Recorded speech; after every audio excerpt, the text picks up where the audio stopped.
Alright guys, we got episode 16 for you. This is Spider-Man Homecoming, a very fitting title for a character who is beloved. Beloved. That doesn't make any sense. Beloved. I guess it's still beloved.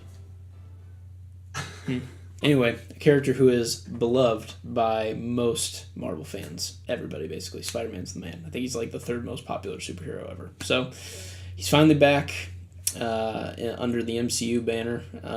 For just a little bit. Sony kind of struck a deal with Marvel for just a little bit, but he gets to make a few movies with Marvel. Anyway, this one is fun.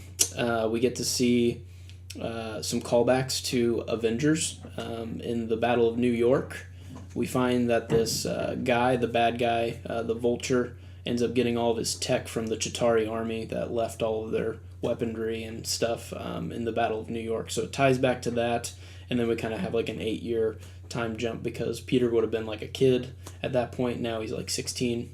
This is post-Civil War, so he's got his new suit, and he's trying to be the friendly neighborhood Spider-Man. But Tony, obviously being the protector that he is, Tony Stark won't let him really take on any serious missions because after Age of Ultron, he knows that something bad's coming someday, and he doesn't want to lose anybody. I mean, that's what drove him in Civil War to protect the Avengers, and that's what's driving him in this movie to protect Spider-Man. He doesn't want him to do anything too dangerous, and so Peter just wants to be one of the Avengers, and so he's trying to find any crime that's happening so he can finally become like an Avenger.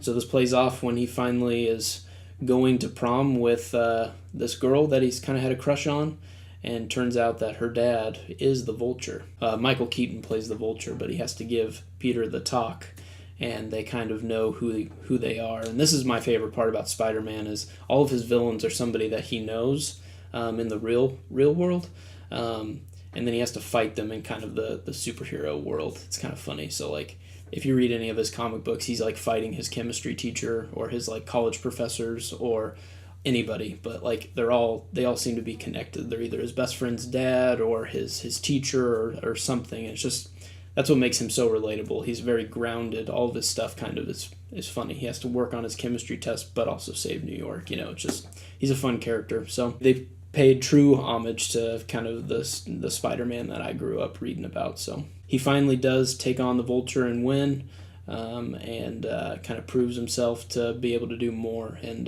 in Tony's eyes, he is taken a little more seriously, but he obviously wants to still be the friendly neighborhood Spider-Man. So at the end of the movie, he's even offered a Avengers position, a new suit and everything, and he turns it down because he just wants to be the guy who's helping the little guy. And so just a good story of he finally gets what he wants, but he realized what he needs to do. So with great power comes great responsibility is always like a big thing within the Spider-Man universe, and I felt like this movie really paid homage to that in a good way. So just a solid film, but there's really nothing that you need to know that ties into Infinity War, but that should just kind of get you up to speed on it. So yeah, he'll probably be taking on some of the members of Sinister Six in the future because Vulture's now in prison, and it sounds like he might be teaming up with a couple bad guys that got some bad blood out for Spider-Man. So I think we'll have an exciting trilogy with Spider-Man. Thanks.